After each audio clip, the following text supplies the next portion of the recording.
जो इंटीग्रेशन का first lecture हो चुका था, अभी हम लोगों का आज का सेकंड लेक्चर है इंटीग्रेशन का। तो हम लोग न्यूमेरिकल्स देख रहे थे, देखेंगे डिफरेंट टाइप्स के न्यूमेरिकल्स कैसे आते हैं और उन न्यूमेरिकल्स को कैसे हम लोग अप्रोच करेंगे। पहला क्वेश्चन है आज का, डिफिनिट इंटीग्रल हमें फाइंड करना है 0 to π/2 दिया हुआ है sine omega upon 3 + 2 cos omega square into D omega. आपसे बोला है आप इस इंटीग्रल की वैल्यूज फाइंड करें। ध्यान दीजिएगा, हम लोग क्या करते हैं, सबसे पहले हमारा जो अप्रोच होता है वो ये होता है कि हम लोग सब्स्टिट्यूशन सर्च करने की कोशिश करें कि किस वैल्यूज को हम लोग पुट कर लें कि अदर वैल्यूज हमें मिल जाएं। अब अगर मैं 3 + 2 कॉस ओमेगा को कोई वैल्यूज x या t मान लेता हूं, तो जब इसको डिफरेंशिएट करूंगा तो कॉस का डिफरेंशिएशन मुझे मिल जाएगा माइनस साइन और उसके साथ मुझे डी ओमेगा मिल जाएगा। इसका मतलब है कि इस वाले पोर्शन में मुझे साइन ओमेगा डी ओमेगा इसको कोई वैल्यूज मानने पे मिल रहा है। सो सिंपली मैं क्या करूंगा, अब यहां पे मैं बोलूंगा, यहां पे आप लेट या पुट बोल सकते हैं, पुट x = 3 + 2 कॉस ओमेगा। और अब आपने क्या किया, differentiating with respect to omega, omega के रिस्पेक्ट में आपने डिफरेंशिएट किया, क्या आएगा, dx upon d omega will be equal to 3 constant है और कांस्टेंट का डिफरेंशिएशन 0 होता है। फिर 2 कांस्टेंट है जो इसके साथ अटैच्ड है, तो कांस्टेंट को हम लोग डिफरेंशिएशन से बाहर लेते हैं, सो ये आ गया 2। और कॉस का आपको डिफरेंशिएशन मालूम होगा कितना होता है, माइनस साइन ओमेगा, क्योंकि ओमेगा के रिस्पेक्ट में ही मैं डिफरेंशिएट कर रहा हूं। सो dx = -2 sine omega, D omega इधर अगर मल्टीप्लाई कर दूं तो हो गया डी ओमेगा। यहां से एक बात आपको समझ में आई कि अगर मैं इस चीज को जाके ऑब्जर्व करूं, साइन ओमेगा डी ओमेगा की वैल्यूज, तो साइन ओमेगा डी ओमेगा यहां से निकालना आसान है और इसको मैं बोल सकता हूं, so sine omega D omega is nothing but -dx/2। ये 2 से इधर डिवाइड हो जाएगा और ये माइनस साइन इधर आ जाएगा, मतलब साइन ओमेगा की वैल्यूज मेरे पास साइन ओमेगा डी ओमेगा जो मिली -dx/2 मिल गई। और x मेरा कितना हो गया, 3 + 2 कॉस ओमेगा मेरे पास हो गया ये वैल्यूज। अब देखिए अच्छे से, जैसे ही हम लोग सब्स्टिट्यूशन यूज करते हैं, एक एडवांटेज है सब्स्टिट्यूशन में कि इंटीग्रेशन आसान हो जाता है, बट एक केयर वाली बात है कि उसकी लिमिट भी बदल जाती है। सो लिमिट बड़े अच्छे से आपको चेंज करना होगा।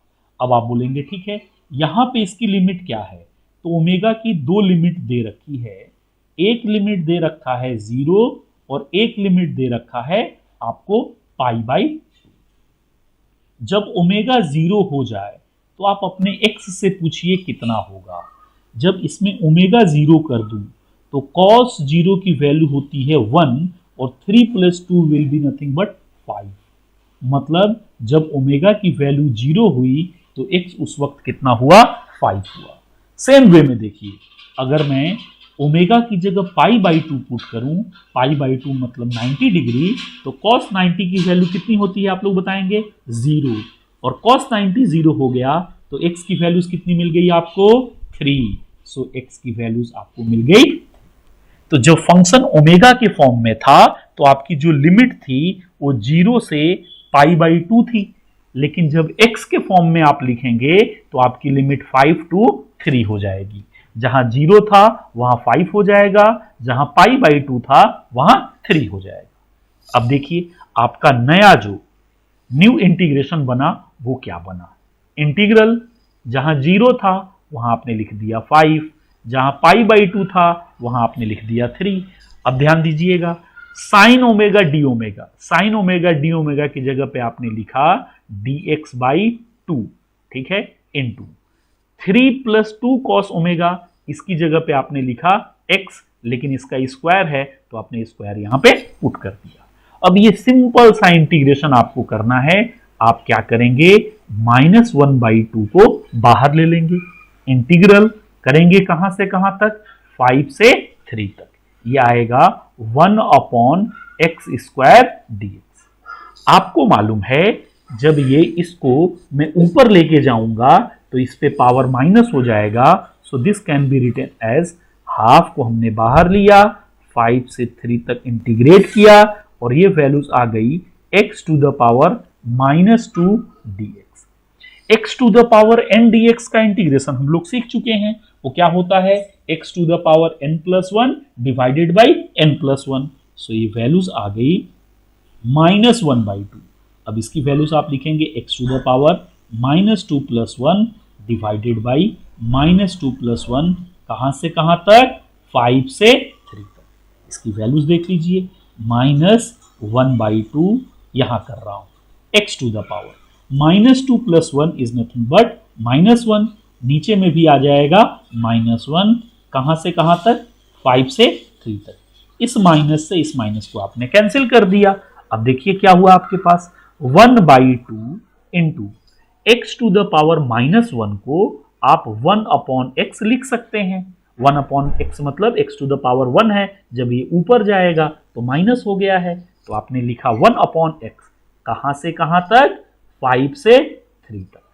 अब यहां पे आपको लिमिट पुट कर देनी है, इजिली लिमिट आप पुट कर पाएंगे, 1/2 इंटू सबसे पहले अपर लिमिट जो कि 3 है, फिर माइनस साइन देते हैं, फिर लिखेंगे 1/x की जगह पे लोअर लिमिट और इसको सॉल्व कर दीजिए, आपकी वैल्यूज मिल जाएगी।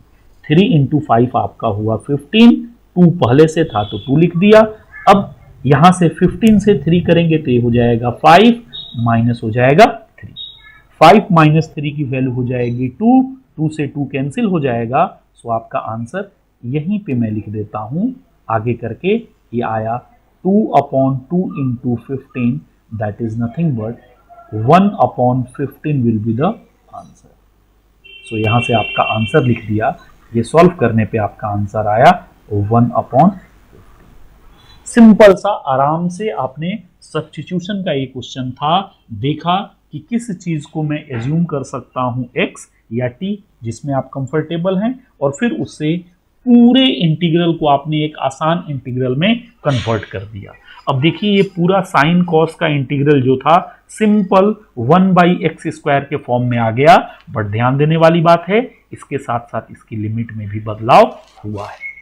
तो इस तरीके से हम लोगों ने क्या किया, इंटीग्रेशन को सॉल्व किया। स्क्रीनशॉट लीजिए, मैं आगे बढ़ता हूं।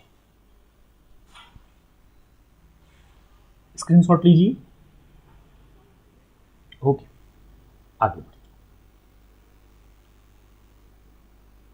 अब अगला क्वेश्चन मैं उम्मीद करूंगा आप लोग करेंगे। यस, जस्ट ठीक है।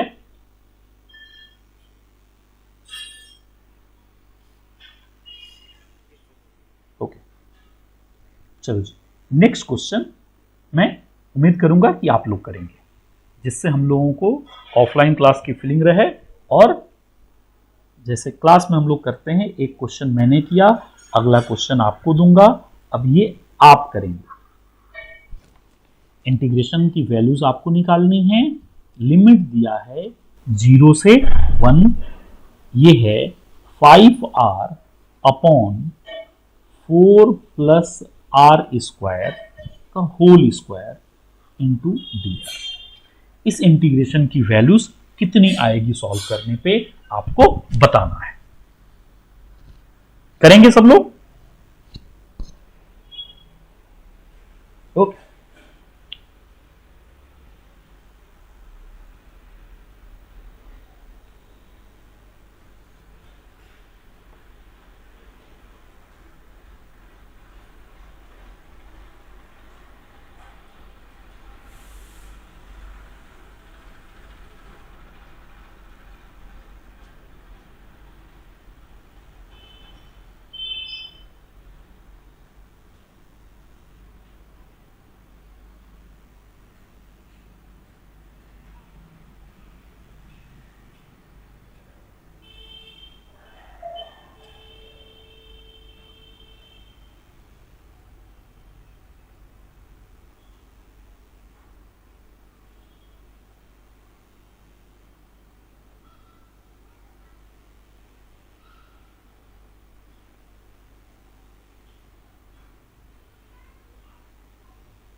हाँ जी, आंसर आया किसी का? खुद से करना है, कोई चीटिंग नहीं।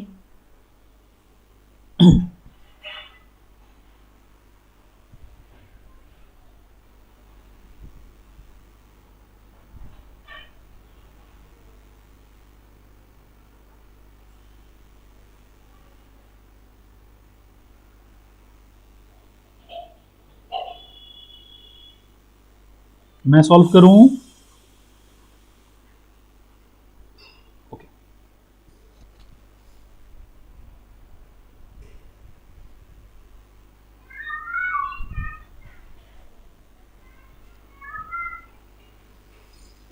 अभी तक आंसर आ जाना चाहिए था।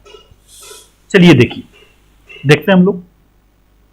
हमारे पास था 5r/dr डिवाइड बाई 4 + r² का होल स्क्वायर। सिंपल था, आप क्या करते, आप बोलते put x will be equal to 4 + r²। फिर अगला स्टेप आपका क्या था, differentiating with respect to r। r के रिस्पेक्ट में आपने डिफरेंशिएट किया, क्या होगा, dx/dr will be equal to 4, constant है, अगेन कांस्टेंट का डिफरेंशिएशन 0, r² का डिफरेंशिएशन कितना होता है, 2r। तो यहां से आपके पास मिल गया dx is equal to 2r/dr। But आप 2r/dr में इंटरेस्टेड नहीं हो, आपको r/dr की वैल्यू चाहिए, क्योंकि 5 कांस्टेंट है, वो बाहर आ जाएगा। r/dr, तो यहां से आप लिख पाओगे r/dr will be equal to dx/, अब आपका पूरा का पूरा इंटीग्रेशन एक सिंपल इंटीग्रेशन में बदल जाएगा। पहले आप क्या कर लीजिए, लिमिट चेक कर लीजिए। x की वैल्यूज है 4 + r²। पहला case, if r will be equal to 0, r की वैल्यू पहले 0 है, r जब 0 हो गया तो x कितना होगा, खुद से बताइए। r 0 होने पे x की वैल्यू हो जाएगी 4। फिर क्या होगा, second case, if r will be equal to 1, then x will be how much, 4 + 1 का square, that is nothing but 5। x की वैल्यूज आपको मिल गई 5, मतलब आपको लिमिट मिल गया 4 to 5। अब ये सिंपल इंटीग्रेशन कन्वर्ट हो गया, देखिए कैसा। अब अगर मैं इंटीग्रेशन लिखना चाहूं तो लिखूंगा लोअर लिमिट, r जब 0 था तो मुझे वैल्यूज मिली है 4 की, जब मेरा 1 था तो मुझे वैल्यूज मिली है 5 की।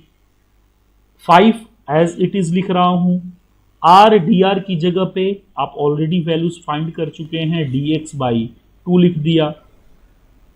डिनोमिनेटर में देखिएगा 4 + r² है, 4 + r² को तो हमने x मान रखा है, तो ये हो गया x, इस पे पावर 2 है, ये लिख दिया।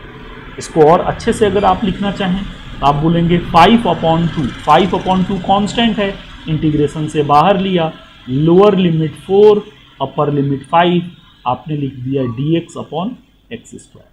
अब देखिए ये तो वैसा ही आ गया, 1/x² को अगेन आप क्या बोल पाएंगे, this is 5/2 integral over 4 to 5, 1/x² को आप लिखेंगे x⁻⁻2 dx, और इसका इंटीग्रेशन आपको करने आता है। आपने लिखा 5/2 इंटीग्रल ओवर 4 to 5 x⁻⁻2 को अगर आप डायरेक्टली इंटीग्रेट करना चाहें तो हम लोग यहाँ पे लिमिट रहने देते हैं, और ये हो जाएगा -2 + 1 -2 + 1। अब यहाँ से लिमिट आपने पुट कर दी, आप देख लीजिए वैल्यूज आएगा 5/2 x⁻⁻1 अपॉन -1, कहाँ से कहाँ तक, 4 से 5 तक। अब इसको सॉल्व कर लीजिए आप, 5/2 इंटू, ये माइनस साइन के साथ आता है, -1/x, -1/x, कहाँ से कहाँ तक, 4 to 5। इसको सॉल्व करके बताइए कितना आता है वैल्यूज, आप इजिली इसको सॉल्व कर पाएंगे। 5/2 इंटू -1/5 माइनस माइनस प्लस 1/4, इसको सॉल्व कर लीजिए। यहाँ पे मैं सॉल्व करता हूँ ताकि एक ही पेज पे आपको सॉल्यूशन दिख जाए। ये हो जाएगा 5/2 इंटू, एलसीएम आपने लिया हो गया 20, ये हो गया -4, फिर आप 4 से जाएंगे तो +5, यहाँ पे साइन नहीं आ पा रहा है, सो यहां लिखता हूं -4 + 5, इसको सॉल्व कर लीजिए। 5 - 4 1 आया, सो 5/2 इंटू 1/20। 5 से अगर करेंगे तो ये 4, आंसर आपका आया 1/8। किसी का आंसर आया था? Yes.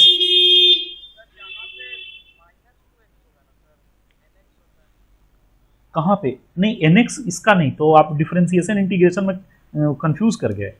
Integral x to the power n dx, इसका इंटीग्रेशन होता है x to the power n+1 divided by n+1, और differentiation of x to the power n होता है n into x to the power n-1। ये differentiation है और ये इंटीग्रेशन है। ठीक है?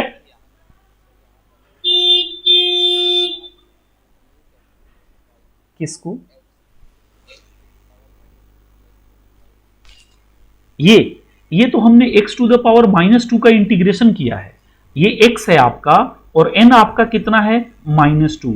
तो इंटीग्रेशन क्या बताता है कि x to the power n+1, n मेरा -2 है +1, होल डिवाइडेड बाई, अगेन मेरा वही हो जाएगा n+1। n कितना है?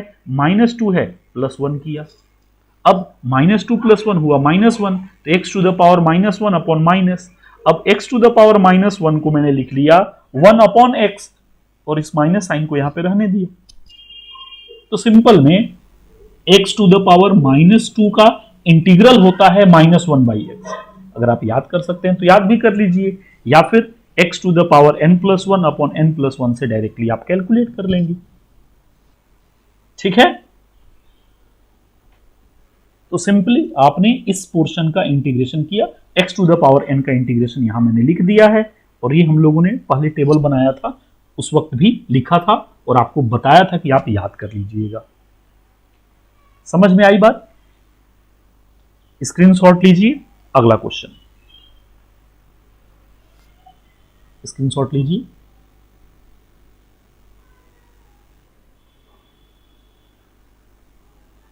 ओके,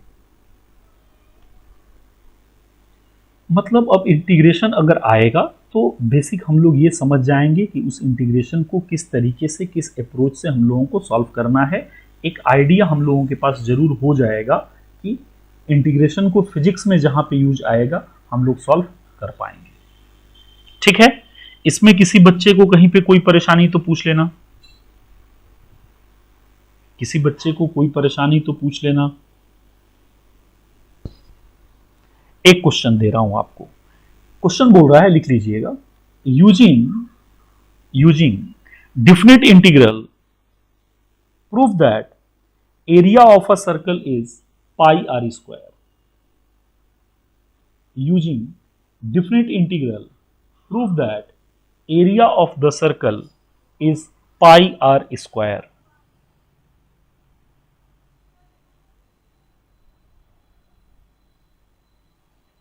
कर पाएंगे? चलिए देखिए, अब ये प्रैक्टिकल क्वेश्चन हो गया कि कैसे हम लोग इंटीग्रल के हेल्प से इस चीजों को प्रूफ करेंगे। एरिया आपको याद भी होगा πr² होता है। अब थोड़ा सा यहां पे आप देखेंगे, एक सर्कल मैं बना रहा हूं, ये हमारा हो गया सर्कल। सर्कल का ये हो गया सेंटर, मार्कर बदल दिया। ये हमारा सपोज कर लीजिए ये रेडियस है r रेडियस का मेरा दिया गया है। अब कुछ बातें, अगर एक छोटा सा पोर्शन में काउंट करूं और इसकी अगर बात करूं तो ये एंगल कितना हो जाएगा, इसको मैं छोटा एंगल d थीटा मान लेता हूं। अब आपसे मैं पूछूं कि अगर पूरे सर्कल के एरिया को मैं a बोलूंगा तो इतने वाले पोर्शन, जो ये आपको ट्रायंगल दिख रहा है ये वाला, ऐसे ऐसे कर देता हूं, इतने पोर्शन के एरिया का मैं क्या नाम दूंगा? dA नाम दे सकता हूं, स्मॉल सेगमेंट एरिया का। तो मैं इसको बोलूंगा dA मेरा क्या होगा? आपको ये ट्रायंगल की तरह दिख रहा है, ट्रायंगल का एरिया होगा half into base into height. dA की वैल्यूज आ गई, हाफ। बेस की बात करेगा तो मैं डायरेक्टली बोल दूंगा r हो जाएगा, इंटू हाइट मुझे ये वाली वैल्यूज होगी। अब अगर थोड़ा सा ट्रिगोनोमेट्री का आइडिया है, सेंटर को मैंने O बोला, इस पॉइंट को A बोला और इसको B बोला, तो ये कैसा बन रहा है यहां पे बना के आपको दिखा रहा हूं। ये ऐसा बन रहा है ओ ए बी, ये हो गया आपका थीटा, ये हो गया रेडियस आर, और इस ए बी को आर्क एल बोला जाता है। और आपने एक फॉर्मूला सीखा होगा, theta is equal to L by R. अगर थीटा छोटा है तो आप बोलोगे, अगर डी थीटा लिखूंगा तो डी थीटा को आप क्या लिखोगे, d theta is equal to small length d l upon r, तो आर ही होगा। सो इस डी एल को आप बोल पाओगे, d l can be written as r d theta. मतलब आपको समझा, अगर मैं ये छोटा सा ट्रायंगल है, इसके एरिया की बात करूं तो होगा half into base into height. Base मेरे पास ये वाला लेंथ रेडियस आर है और हाइट मेरे पास है ए बी। अब ए बी की जगह पे मैं लिख दे रहा हूं डी एल। आप लिखेंगे अगेन, अगर स्मॉल सेगमेंट आप लोगे, देखना यहां पे आप इसकी बात कर रहे हो, ऐसा करके दिखा देता हूं, ये ऐसा और ऐसा। अगर ये बहुत स्मॉल लोगे तो ये ऑलमोस्ट परपेंडिकुलर आएगा। ये एरिया हमने बहुत स्मॉल लिया है, इसीलिए हमने स्मॉल सेगमेंट बोला है। इसलिए ये वाला लेंथ जो हमारा आएगा वो कितना आएगा, एल आएगा। मतलब इस कर्व ये वाले पोर्शन में और इसके जस्ट बाजू से एक परपेंडिकुलर करोगे, इन दोनों के बीच का लेंथ अप्रॉक्स सेम होगा। तो हमने बोला ओके, हमने सीखा d a is equal to 1/2 into r into d l, आपका आर चुका है r into d theta. Okay, मतलब मुझे स्मॉल सेगमेंट का एरिया मिला half into r into r into d theta, but मुझे इस पूरे सर्कल का एरिया निकालना था। तो मैंने बोला ठीक है, आसान है, अब क्या कर दो, दोनों साइड इंटीग्रेशन ले लो। इंटीग्रेशन का बेनिफिट क्या होगा, कहां से कहां तक, अब मैं जीरो से लेकर के ए तक लेना चाहता हूं, मतलब जीरो से एरिया ए हो गया। जीरो से ए का मतलब है थीटा मेरा कहां से कहां वेरी करेगा, जीरो से वेरी कर जाएगा 2 पाई तक।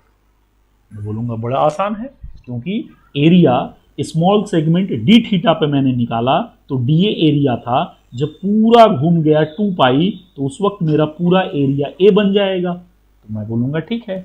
अब इसका इंटीग्रेशन करूं तो डिफरेंशिएशन ए डी और इंटीग्रल जैसे बताया था रिवर्स प्रोसेस होते हैं, तो यहां से मुझे मिल गया ए की वैल्यू कहां से कहां तक, जीरो से ए तक। यहां पे देखिए 1/2 और r इंटू आर, मतलब आर स्क्वायर कॉन्स्टेंट है तो बाहर ले लिया r स्क्वायर बाई 2 को। अब मेरे पास क्या बचा, 0 से 2 पाई डी थीटा। डी थीटा का इंटीग्रेशन होगा थीटा, कहां से कहां तक, 0 से 2 पाई तक। यहां पे आप क्या कर लेंगे, r square by 2, values put करेंगे 2 पाई माइनस 0। यहां पे वैल्यूज लिखेंगे a minus 0 will be equal to r square by 2 into 2 pi. 2 से 2 कैंसिल हो गया, आपको मिल गया पाई आर स्क्वायर। यही आपको बताना था कि एरिया आपका जो है पाई आर स्क्वायर होगा। डिफिनिट इंटीग्रल के हेल्प से प्रूफ कीजिए। मतलब आपने बता दिया कि जो आपको इंटीग्रेशन अगर आता है तो सिंपल अप्रोक्सीमेशन से आप सिंपली इसको एक ट्रायंगल लिए हैं। अब ऐसा समझना, अगर ऐसे ट्रायंगल की मैं बात कर रहा हूं और इसी के नीचे मैं बना रहा हूं एक ऐसा ट्रायंगल, हल्का सा ऐसा कर्व, इन दोनों के इस लेंथ में और इस लेंथ में बहुत मामूली सा फर्क है, इसलिए ए बी लेंथ को यहां डीएल माना गया है, जिसको हमने अप्रोक्सीमेशन से यूज किया। हालांकि डीएल का फॉर्मूला हमारे पास था theta is equal to L by r, and यहां पे एक रिमार्क होता है theta must be in radian. Theta किस में होना चाहिए, रेडियन में होना चाहिए। इसीलिए लिमिट पुट करते समय हमने जो 2 पाई रखा है ये रेडियन रखा है, 360 डिग्री नहीं रखा, क्योंकि फॉर्मूले में theta is equal to L by r में थीटा जो होता है वो रेडियन में होता है। तो हमने लिमिट पुट कर दिया 2 पाई, मतलब पूरा जब ये घूमेगा तो कितना एंगल बनाएगा, 2 पाई का। ऑटोमेटिक मेरे पास आ गया A will be equal to pi R square. Screenshot लीजिए, स्क्रीनशॉट लीजिए। अगले कॉन्सेप्ट पे हम लोग आगे बढ़ेंगे। हो गया, चलो जी। अब ये हम लोगों का मैथमेटिक्स का पोर्शन था। अब थोड़ी सी एंट्री हम लोग करते हैं फिजिक्स में, और देखेंगे कि कैसे अब फिजिक्स इन्वॉल्व हो जाएगा। सो टॉपिक इंटरेस्टिंग आ गया। देखिएगा, अभी तक आपने इंटीग्रेशन समझ लिया कि इंटीग्रेशन की कैसे वैल्यूज हम लोग कैलकुलेट करेंगे और क्या क्या चीजें हमें फाइंड आउट करनी है। कोई भी फंक्शन अगर कंटिन्यूअस है, ध्यान से समझिएगा, कोई भी फंक्शन, मैंने क्या बोला, अगर कंटिन्यूअस है तो उसकी एवरेज वैल्यूज आप निकाल सकते हो। Average value of a continuous function, इसका क्या मतलब है समझना। फंक्शन अगर कंटिन्यूअस है मतलब तुमको दे दे कि y is equal to f of x मेरा कंटिन्यूअस फंक्शन है over the interval a comma b, मतलब a और b के बीच में कहीं पे फंक्शन ब्रेक नहीं है, रेगुलर है, तो उसकी एवरेज वैल्यूज अगर निकालनी हो तो y एवरेज का जो फॉर्मूला होगा, या एक नोटेशन ये भी है एवरेज का, अगर ऐसा लिखा रहे तो आप समझ जाना कि एवरेज बोल रहा है, या y के साथ एवीजी लिखा रहे तो आप समझ जाना एवरेज की बात कर रहा है। इसका फॉर्मूला होता है integral over a to b y dx divided by integral dx a to b। अब ये क्या हो गया, अगर इंटीग्रेशन आपको आ गया तो फिजिक्स का मेजर पोर्शन अगर मैं बोलूं तो बहुत सारे पार्ट आप खुद से कर पाओगे। इवन इफ आईआईटी के पूछे हुए क्वेश्चंस अभी ही आप कर लोगे। पूछता है क्या, find the average current during the interval 0 to pi by omega. अब ऐसे क्वेश्चन जेई के पूछे हुए क्वेश्चन है।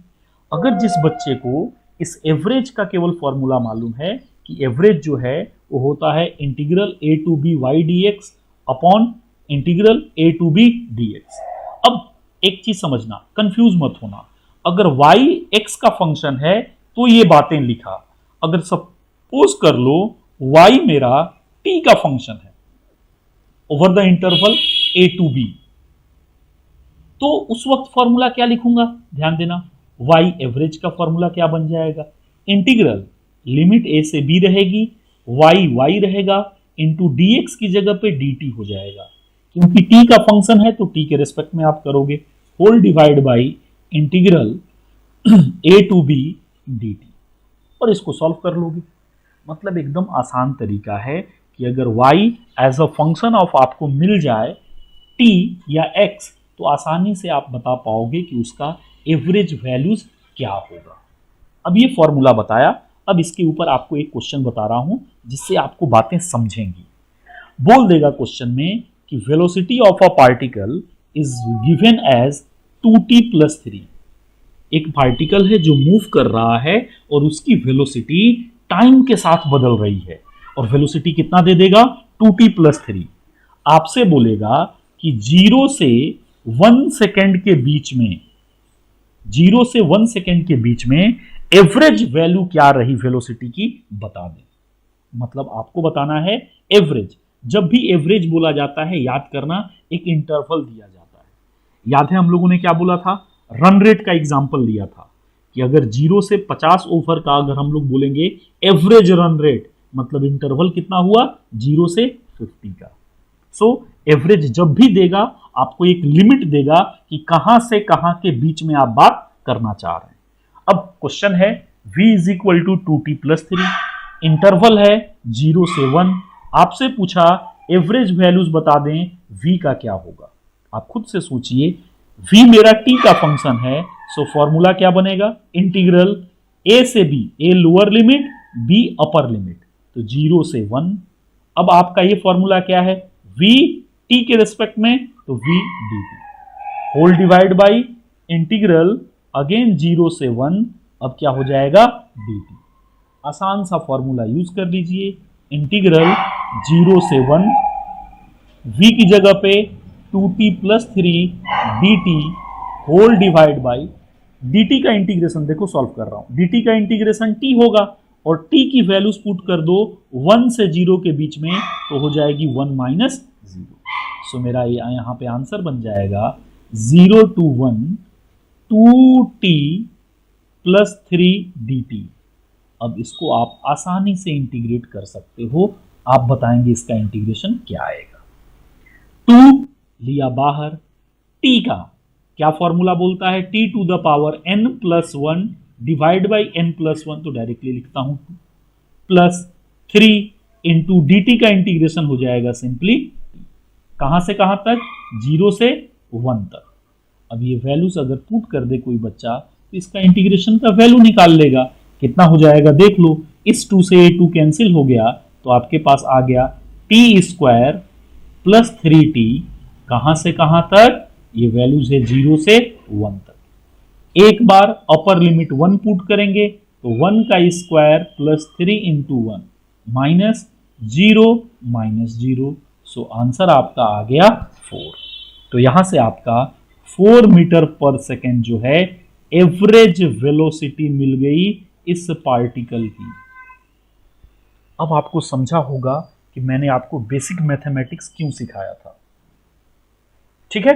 मतलब एवरेज कैलकुलेट करने के लिए आपने क्या बोला, यहां पे बोला v is equal to 2t plus 3, कहां से कहां दिया था, 0 से 1 तक दिया था, तो एवरेज का ये सिंपल फॉर्मूला है। अभी एवरेज कई टॉपिक में आता है, काइनेमेटिक्स में आपको आएगा, करंट इलेक्ट्रिसिटी में आएगा, कहीं पे भी एवरेज पूछा जा सकता है। आपसे एवरेज वेलोसिटी पूछी जाएगी, average speed, average velocity, average acceleration आपसे पूछा जाएगा, एवरेज फोर्स आपसे पूछा जाएगा, एवरेज पावर आपसे पूछा जाएगा, ठीक है। आपसे एवरेज करंट पूछा जाएगा।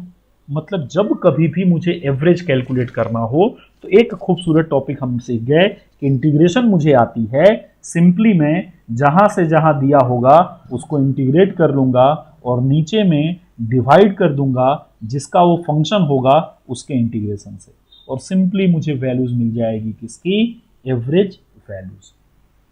ये पार्ट समझा आपको, यस और नो? अरे बोलेंगे, बोलना जरूरी है। Okay okay. एवरेज का फॉर्मूला जो है वो होता है कि अगर y मेरा x का फंक्शन है, और ये x का फंक्शन का मतलब y जो है x के साथ बदल रहा है, कहां से कहां, a से b के बीच में, a आपकी हो गई लोअर लिमिट, b आपकी हो गई अपर लिमिट। तो एवरेज का अगर y का एवरेज वैल्यूज निकाला जाए तो उसका फॉर्मूला होता है integral lower limit to upper limit y into dx। dx क्यों, क्योंकि ये x के साथ वेरी कर रहा है, whole divided by integral a to b dx। अब जरूरी नहीं है कि हर बार फंक्शन x के साथ ही बदले, हो सकता है कभी t के साथ बदल जाए, तो कुछ नहीं होगा, जहां पे x होगा वो सिंपली कन्वर्ट हो जाएगा t से, सो dx की जगह पे dt आपने लिख दिया। हमने एग्जांपल दिया, velocity is equal to 2t plus 3, मतलब मेरी वेलोसिटी टाइम के साथ बदल रही थी, क्योंकि t 0 करता तो वेलोसिटी 3 मिलता, t 1 पुट करता तो वेलोसिटी 5 मिलती, मतलब टाइम के साथ वेलोसिटी बदल रहा है। तो मैं बोलता कि ठीक है, हम ऐसा कर सकते हैं कि अब इसको मैं इस फॉर्मूले के बेसिस पे सॉल्व करता हूं। मैं क्या लिखता फॉर्मूला, लिमिट कहां से कहां तक पूछा था एवरेज, 0 से 1 के बीच में, तो आपने लिमिट पुट कर दिया, v जो फंक्शन दिया था वो लिख दिया, किसके रिस्पेक्ट में, dt के रिस्पेक्ट में। डिनोमिनेटर में आपने 0 से 1 लिखा dt, और इस इंटीग्रल को आपने सॉल्व किया सिंपली। 2t प्लस 3 तो बहुत सिंपल सा इंटीग्रेशन है, इसका इंटीग्रेशन आपने निकाल लिया, dt का इंटीग्रेशन हो जाएगा t कहां से कहां तक, 1 से 0 तक, तो यहां 1 माइनस 0 पुट कर दिया। फिर हमने इसी 2t प्लस 3 dt को सॉल्व किया, तो 2 को बाहर लेंगे, t dt, अब खुद से बताइए x dx, x dx का इंटीग्रेशन होता है x square by 2, t dt का इंटीग्रेशन होगा t स्क्वायर बाई 2, इस 2 से ये 2 कैंसिल हो गया। 3 dt की बात करेंगे, 3 बाहर आ जाएगा, dt का इंटीग्रेशन हो जाएगा t, तो यहां पे हमने लिख दिया। अब इनकी वैल्यूज पुट कर दीजिए एक बार, 1 upper limit minus lower limit, जो वैल्यूज मिल जाए आप बता देंगे v एवरेज 4 मीटर पर सेकेंड। हालांकि ये क्वेश्चन बहुत आसान था, अगर कोई बच्चा बोलता सर मैं इसको देखते ही आंसर करना चाहता तो आसान तरीके से बोलता, सर एक बार t 0 पुट करो, तो t 0 पुट करने पे वेलोसिटी 3 आ गई, एक बार t 1 पुट करो, उस वक्त वेलोसिटी आपकी 5 आ गई, और 5 और 3 को जोड़ दो तो कितना हो गया 8, 8 डिवाइड बाई 2 कर दो तो ऑटोमेटिक एवरेज आपको मिल गया 4 मीटर पर सेकेंड। लेकिन जरूरी नहीं है कि हर बार आपको v इतना आसान दिया जाए। हो सकता है 2t³ minus 3t² plus 5t minus 20 ऐसा एक्सप्रेशन दे दे, तो आपको परेशान नहीं होना है। सिंपल इंटीग्रेशन के हेल्प से आप एवरेज वैल्यूज कैलकुलेट कर सकते हैं। समझ में आई बात? अरे यस नो तो बोलना पड़ेगा। ओके, आगे बढ़ें, स्क्रीनशॉट लीजिए। अगला क्वेश्चन आप लोगों को करना है। अगला क्वेश्चन आप लोगों को करना है। ओके, अब देखिए, एवरेज का फॉर्मूला आपने सीख लिया आज। अब एवरेज वैल्यूज कैसे निकालेंगे with the help of integration, ये आप देखिए। क्वेश्चन क्या बोल रहा है, लिख लीजिएगा। Find the average values of alternating current. Find the average values of alternating current if I is equal to I not sine omega T. ठीक है, find the average values of alternating current AC। हम लोगों को details में topic पढ़नी है, अभी बस इंटीग्रेशन का एप्लीकेशन सीख रहे हैं। Find the average value of alternating current if I is equal to I not sine omega T in the interval 0 to pi upon omega. अब आपसे पूछेगा 0 से पाई अपॉन ओमेगा इंटरवल में इस आई की एवरेज वैल्यूज आप बताएं कितना होगा। सोच करके आंसर दीजिएगा। सोचकर आंसर दीजिएगा।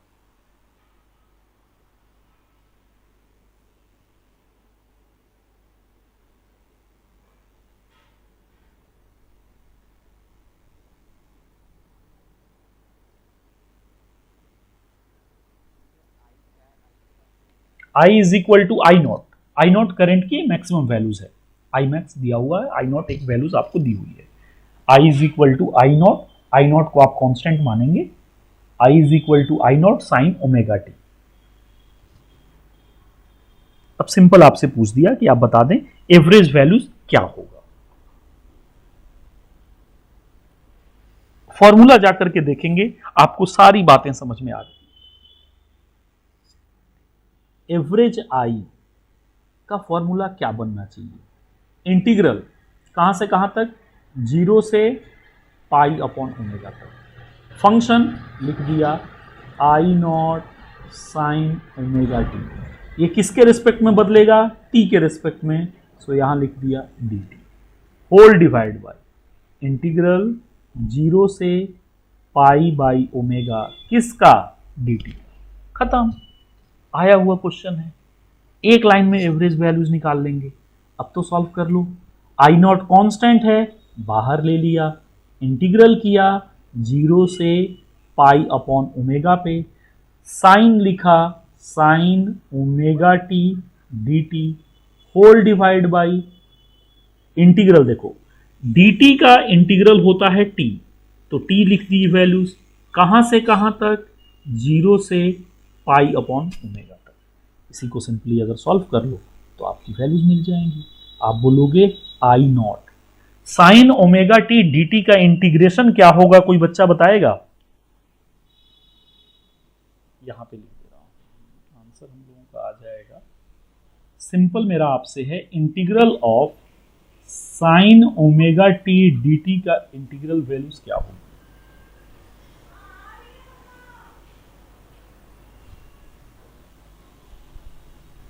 फॉर्मूला देखो, सारी चीजें सिखा चुका हूं। याद होगा f of ax plus b integral dx कैसे करते थे? 1 by a into f of x. याद है कुछ? और ये फॉर्मूला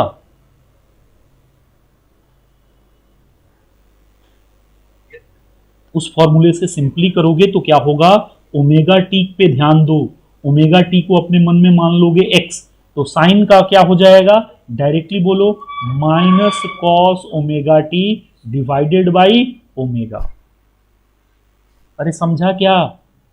ऐसे एग्जाम्पल तो हमने बहुत लिए थे।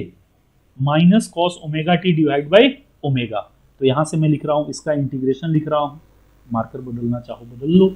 Sign omega T D T का इंटीग्रेशन हो गया minus cos omega T upon omega, कहां से कहां, 0 से pi by omega, whole divide by T की जगह पे अपर लिमिट पुट करो पाई अपॉन ओमेगा।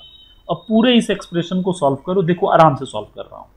आई नॉट, ये पाई अपॉन ओमेगा है तो ओमेगा ऊपर चला जाएगा, तो ओमेगा डिवाइडेड बाई पाई, इस एक्सप्रेशन का काम खत्म। ब्रैकेट के अंदर आता हूं, वैल्यूज पुट कर रहा हूं, माइनस कॉस ओमेगा, टी की जगह पे क्या पुट करूंगा, pi upon omega whole divide by omega, minus cos omega, t की जगह पे क्या पुट करूंगा, 0 अपॉन ओमेगा। अब देखना ये माइनस है तो यहां माइनस लिखा, फिर लिखा माइनस साइन, और फिर ये माइनस के साथ है, याद करना ये क्या होता है, upper limit minus lower limit. ठीक है, अब इसकी वैल्यूज आप सॉल्व कर लो, यहां पे सॉल्व कर दूं अगर बोलो तो इससे। अब देखो कोई बच्चा बताता क्या आता, आई नॉट ओमेगा अपॉन पाई, यहां भी ओमेगा डिनोमिनेटर में दोनों ओमेगा हैं, तो मैं ओमेगा को क्या कर लूंगा, बाहर ले लूंगा, ब्रैकेट के अंदर लिखता हूं, माइनस कॉस ओमेगा, इस ओमेगा से ये ओमेगा कैंसिल हुआ तो माइनस कॉस पाई, ये माइनस और ये माइनस बना दिया प्लस, अब कॉस 0 हो गया, ये कॉस 0। आप खुद से मुझे बता दो, आपसे पूछ रहा हूं, इस ओमेगा से ओमेगा कैंसिल आउट हो जाएगा, I nought upon pi into cos pi मतलब कॉस 180, कॉस 180 की वैल्यू कितनी होती है, -1, -1 में -1 मल्टीप्लाई करोगे तो कितना आएगा, 1, और कॉस 0 कितना होता है, ये भी 1 होता है, so answer will be 2i not upon पाई। क्या ये बात समझी, so answer is 2i not upon पाई। अब खुद से बताओ, ये क्वेश्चन तो मैथमेटिक्स का हो गया जो जेई ने पूछा, एवरेज बस करंट आपको टर्म दे दिया है, भाई फिजिक्स का है, तो कई बार मैथमेटिक्स बेस्ड क्वेश्चन भी आ जाते हैं जेई। ठीक है, तो ध्यान से देखिएगा, आपको ये टर्म समझने जरूरी होते हैं। मतलब हम लोगों ने इस अल्टरनेटिंग करंट का I is equal to I not sine omega t का एवरेज वैल्यूज निकाला और वो आया 2i नॉट अपॉन पाई। सो यहां पे लिख दे रहा हूं, हमारे पास I एवरेज आ गया, ये एवरेज का नोटेशन है, 2i not upon pi is the average values of the alternating current. किसी बच्चे को समझने में कोई परेशानी हो तो पूछ लेना, कोई भी परेशानी हो तो।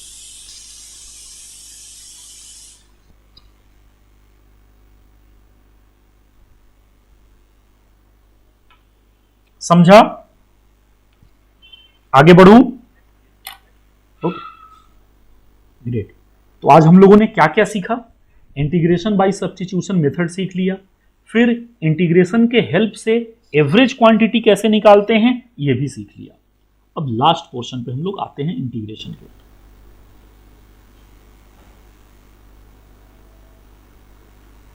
ओके चलो जी, तो स्टार मार्क कर लेना इस पॉइंट को। यस, हाँ हाँ रियली फिजिक्स का फिजिक्स ही शुरू करेंगे भाई, एकदम एकदम एकदम फिजिक्स ही शुरू करेंगे। हाँ, अब ये बेसिक मैथमेटिक्स एक्चुअली आपके सिलेबस में मैथमेटिकल टूल के नाम से ये है कि आपको वो मैथमेटिक्स आनी चाहिए जिनका एप्लीकेशन फिजिक्स में होता है। अब ये चीज़ें समझ में आ गई तो कहीं मैं इंटीग्रेशन बोलूँगा, डिफरेंशिएशन बोलूँगा, लिमिट ले लूँगा, एवरेज वैल्यू, इंस्टेंटेनियस वैल्यूज बोल दूंगा, स्ट्रेट लाइन ड्रॉ कर दूंगा, तो इन चीज़ों में आपको परेशानी ना हो। इसलिए अब ये ना हो कि वहाँ पे आपको सारी चीज़ें फिर से डिटेल्स में समझानी पड़े। वहाँ पे समझाऊंगा जरूर, लेकिन थोड़ा सा फास्ट फॉरवर्ड में, कि देखो ये स्ट्रेट लाइन है, इसका equation y is equal to mx plus c होगा, इतना बोल करके फिर बाकी चीज़ें आगे बढ़ जाएंगी। ठीक है, इसीलिए आपको बेसिक मैथमेटिक्स सिखाया गया। अगला पोर्शन है एरिया अंडर अ कर्व, बहुत मजेदार टॉपिक है।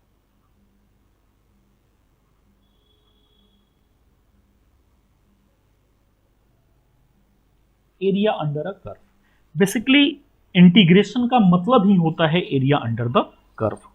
कैसे समझिएगा, अगर मैं बोलूं कि इंटीग्रल, सपोज कर लो, पहले ग्राफ आपको बना देता हूं फिर ज्यादा बेटर ये समझेगा।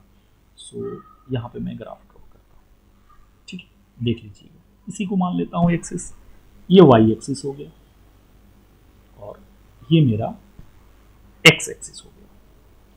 इस पे जो भी बातें करूंगा एक्स की बात करूंगा, इस पे जो बातें करूंगा वाई की बात करूंगा। Suppose X is equal to यहां पे ए है और यहां पे सपोज कर लीजिए X is equal to B है और वाई कोई एक फंक्शन है जो ऐसा कुछ मूव कर रहा है, ऐसा, ये वाई ऐसा कोई फंक्शन एक्स स्क्वायर का है, किसका है, जो भी एक फंक्शन आपको दिया है, Y will be function of X, ऐसा गिवन है। अब आप खुद से बताओ, अगर मैं बोल रहा हूं कि मुझे x is equal to A और x is equal to B के बीच में ये टोटल एरिया कैलकुलेट करना है, कैसे करूंगा, क्या अप्रोच होना चाहिए, ध्यान से सुनिएगा। अब मैं बोलूंगा ठीक है साहब, एक काम किया जा सकता है, इस लाइन को स्ट्रेट लाइन ले लेता हूं, मार्कर बदलता हूं और एक छोटा सा सेगमेंट ऐसा ले लेता हूं, इतना छोटा सा, और बोलता हूं कि इसका एरिया मुझे कैलकुलेट करके पहले बता दो। तो ये एरिया आपको रेक्टेंगल दिख रहा है क्या? अरे बोलिए ना, बोल तो सकते हैं ना आप लोग। ये लगभग रेक्टेंगल आपको दिख रहा है क्या? तो आप क्या बोलेंगे, सर इसका एरिया होगा ये वाला y और ये वाला x। चूंकि y तो मेरे पास है लेकिन x बहुत छोटा है तो मैं बोल दूंगा dx। मैं बोलूंगा ओके, मुझे समझ में आया, y dx इस रेक्टेंगल का एरिया होगा। तो कोई बच्चा बोलेगा सर इस कॉन्सेप्ट को तो इंटीग्रेशन से कर सकते हैं, क्योंकि यहां पे मैं लिख रहा हूं एरिया की बात आप कर रहे हैं, स्मॉल सेगमेंट का एरिया हुआ y इंटू dx।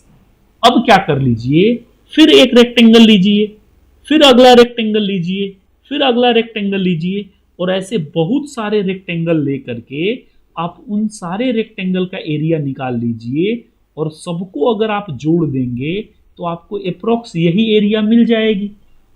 व्हाट यार ग्रेट। मतलब अगर ऐसा ये कर्व है और मैंने देखो यहां पे जो लाइन है ये हल्की कर्व है, बट मैं इसको स्ट्रेट मान सकता हूं। मतलब मुझे समझा कि ऐसे छोटे छोटे सेगमेंट ले लूं और सबका एरिया ले लूं, तो एरिया क्या होगा, वर्टिकल एक्सिस इंटू हॉरिजॉन्टल। अब ये हुआ y, ये हुआ x। तो मैंने बोला यार ये मेरा y हो गया, ये मेरा x हो गया, छोटा सेगमेंट है इसलिए dx लिया, तो स्मॉल सेगमेंट का एरिया y dx हो गया। बट मैं कर क्या रहा हूं, ध्यान से देखिएगा, मैं dx की वैल्यूज यहां से लेके यहां तक बदल रहा हूं। तो मेरे पास अब इंटीग्रेशन का कॉन्सेप्ट आ गया। ओके, मतलब अगर x को मैं वेरी करते करते a से b तक लेके पहुंचा दूं तो ये पूरा वाले पोर्शन का एरिया मिल जाएगा। मतलब अगर इंटीग्रल ले लूं यहां पे और सिंपली बोल दूं कि इसकी लिमिट x की एक बार a ले लो और दूसरी बार लिमिट जो है वो b ले लो, तो डायरेक्टली ये मुझे दे देगा एरिया। मतलब एरिया अब हो गया integral x is equal to a to x is equal to b। अब आप लिख देंगे y तो आपका फंक्शन ऑफ x है, तो आप बोल देंगे f ऑफ x dx। मतलब अब सोच लीजिए, इंटीग्रेशन से आपने एरिया निकालना सीख लिया और बोला जाता है कि एरिया अंडर द ग्राफ से आप डायरेक्टली इंटीग्रेट करके ये वैल्यूज कैलकुलेट कर लेंगे। तो मतलब ग्रेट थिंग आपको मिली कि किसी भी चीज का एरिया हम लोग बड़े आसानी से कैलकुलेट कर लेंगे। मतलब सिंपल इंटीग्रेशन की लिमिट लेनी होगी और ये लिमिट हमारी आई x is equal to a to x is equal to b, क्योंकि इन्हीं के बीच का मैं एरिया कैलकुलेट करना चाह रहा था।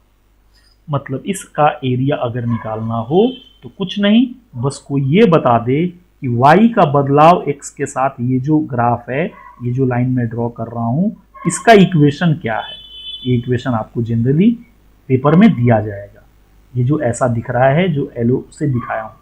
अब ये मुझे कोई इसका इक्वेशन बता दे कि अगर ये yx का फंक्शन है तो मैं सिंपली इसको इंटीग्रेट करूंगा a से b के बीच में और पूरे इस पोर्शन का मेरे पास एरिया आ जाएगा। सो इंटीग्रेशन का एक एप्लीकेशन, इसको बोला जाता है ज्योमेट्रिकल मीनिंग ऑफ इंटीग्रेशन। जैसे याद कीजिए, डिफरेंशिएशन का ज्योमेट्रिकल मीनिंग क्या था? स्लोप। याद अगर होगा तो अगर हम लोग एक टेंजेंट का स्लोप लेते थे तो हमें dy बाई डी एक्स बताता था। dy बाई डी एक्स ही तो डिफरेंशिएशन है, differentiation of y with respect to x। मतलब मैं बोलूं कि what is the geometrical meaning of the differentiation, तो आप बोलोगे स्लोप। मतलब अगर आपने स्लोप निकाल दिया कि वो लाइन हॉरिजॉन्टल के साथ कितनी इंक्लाइंड है और उसका tan थीटा की values dy by D x जो होती है वही डिफरेंशिएशन। वैसे ही अगर ज्योमेट्रिकल मीनिंग की बात करूं इंटीग्रेशन का, तो मैं बोल पाऊंगा ज्योमेट्रिकल मीनिंग होगा इंटीग्रेशन का simple area under the curve. कहां से कहां तक? तो आपको लिमिट डिसाइड करना होगा। इसीलिए बोला जाता है कि डिफिनिट इंटीग्रल आप ले लो तो ऑटोमेटिक आपको मिल जाएगा एरिया अंडर द कर्व। बात समझ में आई? अब इस पे एक दो क्वेश्चन करेंगे तो चीजें और अच्छे से आपको समझ में आ जाएंगी। इस पे बेस्ड पहला क्वेश्चन आपको दे रहा हूं। सपोज कर लो ये एक ग्राफ दिया हुआ है, हालांकि इस पे ग्राफ ड्रॉ करना थोड़ी परेशानी हो सकती है क्योंकि ये सबको ज्वाइन कर देगा। ये एक्स एक्सिस है, फिर भी मैं कोशिश करता हूं, मैं इसको टच नहीं करूंगा, अदरवाइज ये ट्रायंगल बना देता है। आप समझ लेना कि टच किया हुआ है।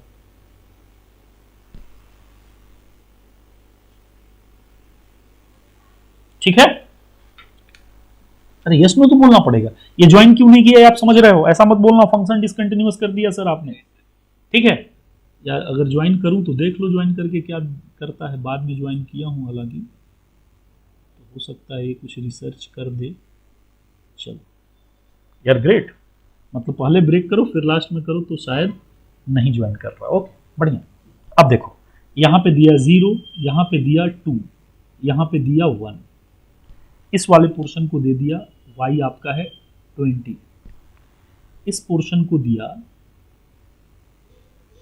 3 और इस पोर्शन को दिया, इसको दे दिया 4। ठीक है? अब ये हो गया आपको 0 पे 20 है, फिर 1 है, फिर ये है। अब आप एक बात अच्छे से समझ पाएंगे कि आप इसको अगर कैलकुलेट करने की कोशिश करेंगे, यहां पे आपसे पूछेगा एरिया कैलकुलेट करें, तो एरिया कैसे आप फाइंड करेंगे ये चीज आपको देखना होगा। ठीक है? ध्यान दीजिए। अब आपसे पूछा है find the definite integral from 0 to, ऐसा आपसे दे दिया इंटीग्रल 0 टू 4 y dx। ध्यान से सुनना, बहुत अच्छा क्वेश्चन है, स्टार मार्क कर रहा हूं। कॉन्सेप्ट अगर समझा तो एक लाइन में आप सॉल्व कर पाओगे, अदरवाइज बाकी अदर ऑप्शन भी हैं सॉल्व करने के, वो भी अप्रोच बता दूंगा। अब आपसे पूछा कि y जो है x के साथ बदल रहा है। एक बच्चा बोलता सर सिंपल है, ये एक स्ट्रेट लाइन है, स्ट्रेट लाइन है जिसका स्लोप निगेटिव है। स्लोप याद करो हम लोग कैसे चेक करते थे? सिंपल तरीका होता था क्या? कुछ याद है? सिंपल तरीका, यहां पे एक हॉरिजॉन्टल लाइन किए, एंटी क्लॉकवाइज डायरेक्शन में गए, थीटा देखे, थीटा 90 से बड़ा दिख रहा है इसलिए इसका स्लोप क्या दिखेगा? निगेटिव। इस लाइन का इंटरसेप्ट देखेंगे तो ये 20 पे कट कर रहा है, इसका मतलब है इस लाइन का यहां से यहां तक का अगर इक्वेशन बोलूंगा तो हो जाएगा y is equal to minus M X plus C की जगह पे हो जाएगा 20। और स्लोप निकालना मुझे आता है tan थीटा, ये हो जाएगा 20/2 मतलब हो गया 10। सो इस लाइन का equation minus 10x plus 20। Y X का फंक्शन दिख रहा है क्या सबको? अब आप बोलोगे सर इंटीग्रल करना है, यहां पे y पुट करूंगा, dx पुट करूंगा, इंटीग्रेट कर दूंगा, लेकिन वहां एक गलती होगी। ये स्ट्रेट लाइन का इक्वेशन 0 से 3 तक ही वैलिड है, 3 से 4 इसका इक्वेशन फिर बदल रहा है। तो फिर इस इक्वेशन का, इस लाइन का आप इक्वेशन निकाल लेते। अब बोलते इस लाइन का इक्वेशन क्या होगा, तो इसका स्लोप चेक करते, इसका स्लोप आपको पॉजिटिव मिलता और सिमिलर वे में आप इसका इक्वेशन निकालते और इंटीग्रेट करते। बट आप समझो मैथमेटिक्स क्यों यूज की जाती है? मैथमेटिक्स इसलिए यूज किया जाता है ताकि आपके एफर्ट कम हो जाए।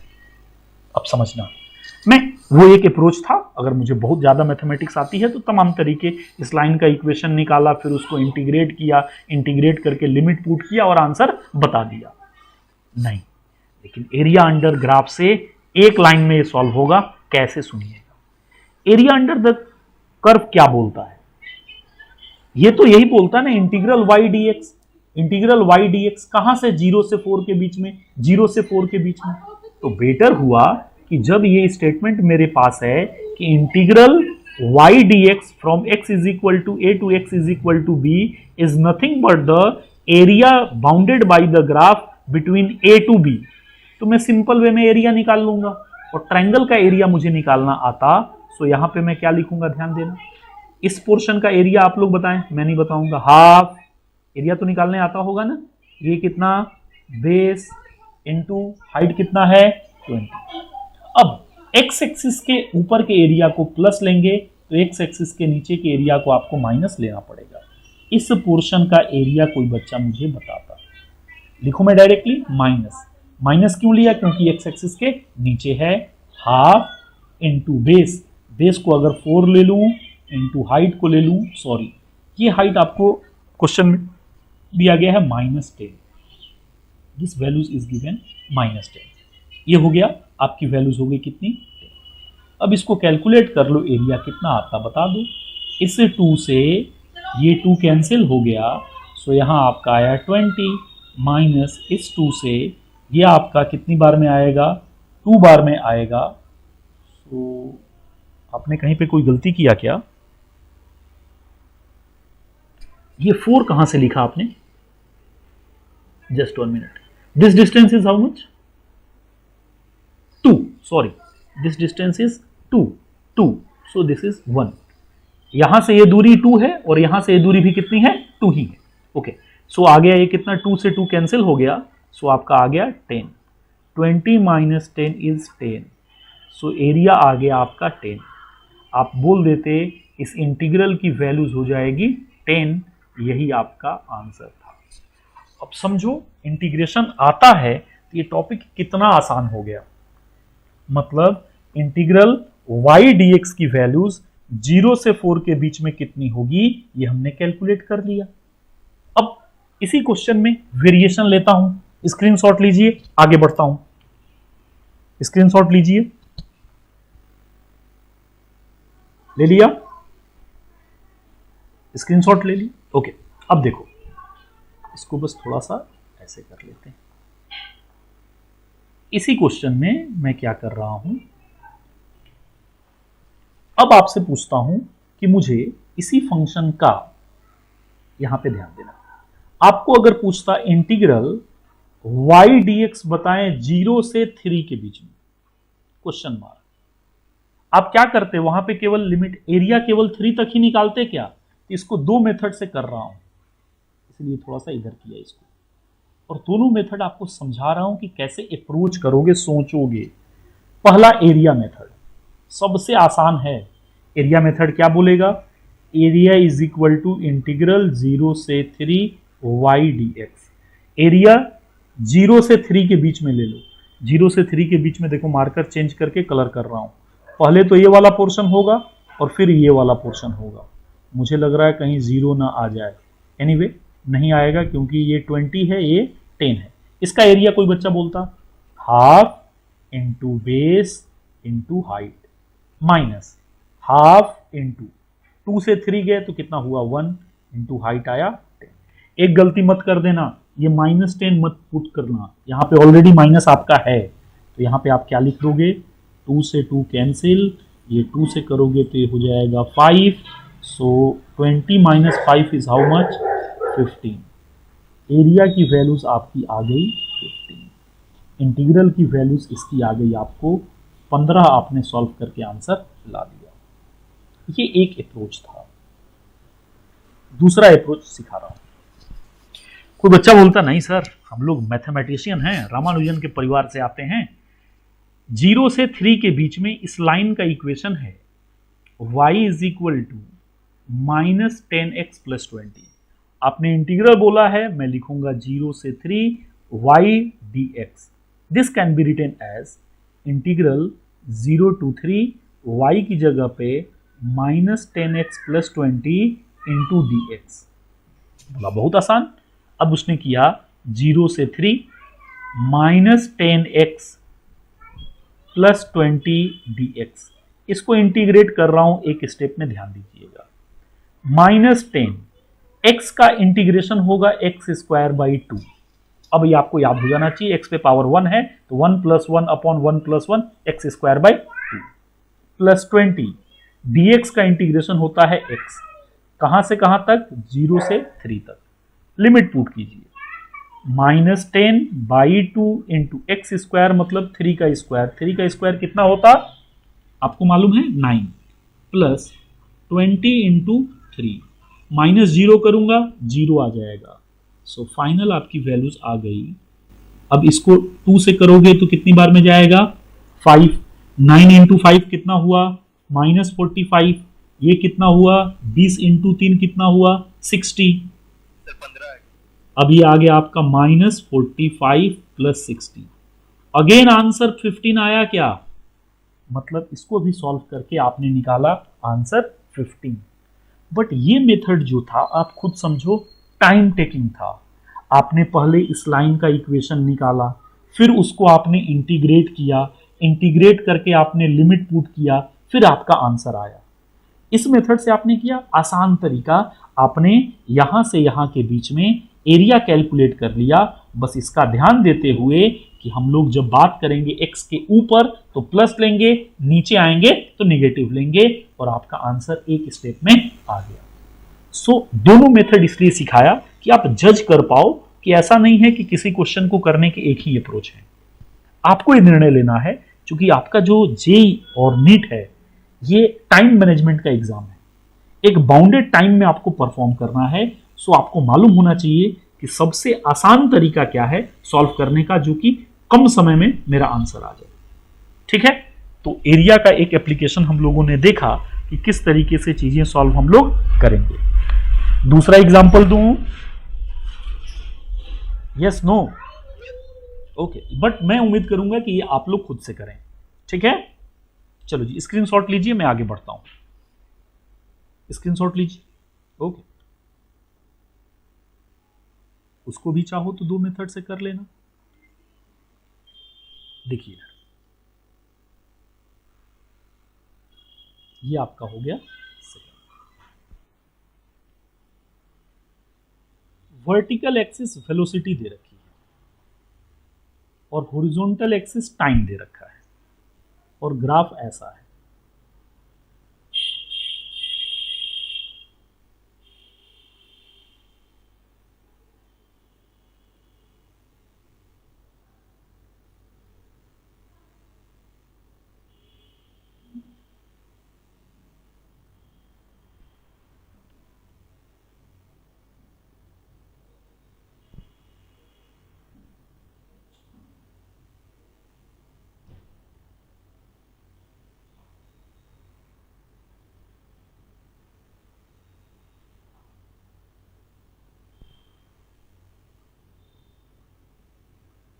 अब ये इक्वल स्पेसिंग देख लेना आप।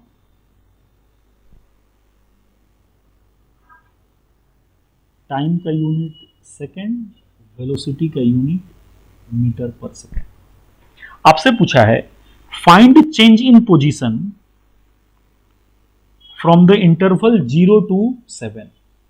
आपको पूछा गया है डेल्टा एक्स की वैल्यूज बता दें आप, कब इंटरवल दिया हुआ है 0 < t < 7। 0 से 7 सेकेंड में आप बता दें क्या होगा, सिंपल भाषा में डेल्टा एक्स की वैल्यूज। सुनिएगा ध्यान से, अगर मैं बोलूं मैं इंटीग्रल लिखना चाहता हूं तो मैं क्या लिखता, इंटीग्रल 0 to 7, v किसके रिस्पेक्ट में वेरी कर रहा है, dt। अब इसको लिखने का एक अप्रोच ये भी है, इंटीग्रल 0 to 7, v की जगह पे आप क्या लिखते हो, v को बचपन से बोलते आए हो dx/dt इंटू dt। इस dt से ये dt कैंसिल हो गया, आपको मिल गया इंटीग्रल 0 से 7 dx, और dx का इंटीग्रल क्या हो जाएगा, x हो जाएगा, और 7 से 0 के बीच में वही चीज आपसे यहां डेल्टा x पूछा है। मतलब मुझे समझा यार ये तो आसान है, मतलब ये बेसिक वे में हमसे इंटीग्रल वी डी टी का मतलब होता है इसका एरिया पूछा जा रहा है, और एरिया तो निकालने में मेरी होशियारी है, तो मैं सिंपली बोल पाऊंगा एरिया। अब अगर मैं यहां से निकालूं तो डेल्टा एक्स की वैल्यूज हो जाएगी इंटीग्रल 0 से 7v dt, और ये क्या हो जाएगा, एरिया हो जाएगा। एरिया निकाल लो कितना होगा। अब एरिया मैं नहीं कैलकुलेट करूंगा, आप लोग बोलेंगे। 3 पोर्शन में इसको ब्रेक करो, फर्स्ट, सेकेंड, और ये क्या हो जाएगा, थर्ड। फर्स्ट का एरिया बोलेंगे आप लोग हाफ बेस हाइट।